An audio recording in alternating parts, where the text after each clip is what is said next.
BB Time with B-Boy Bibo. B-Boy Bibo. Bibi, mayroon ka bang taong kasalukuyan mong nakakamabutihan? Yung kapag nakakausap mo siya, lahat ng mabigat ay tila gumagaan. Lahat ng lungkot, napapalitan ng saya. Lahat ng pangamba ay nawawala tuwing kapiling mo siya. Magkausap kayo araw-gabi. Humihinto ang oras kapag kayo ay magkatabi. Halos hindi ka na nga mapakali. Swak na swak. Bagay na bagay. Kung titignan, maiisip mong, pwede naman. Pero bakit ganon? Ang lahat ay parang limitado lang sa pakiramdaman.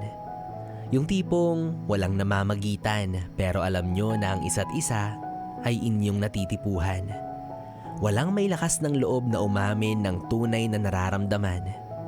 Kumbaga, kayo ay nagkakapaan. Walang nangyayaring aminan. Para bang may pag-aanlinlangan kapag tungkol na sa kung anong meron kayo ang pinag-uusapan.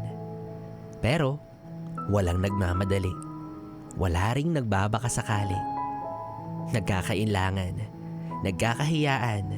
Hindi maihayag na ang puso nyo ay nagkakaintindihan.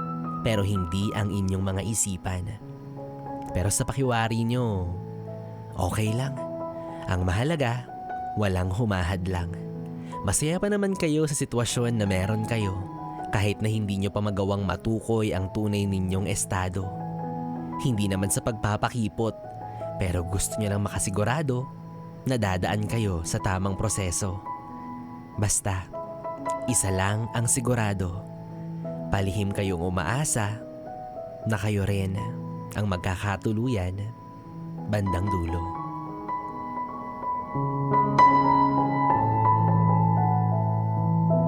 Sas!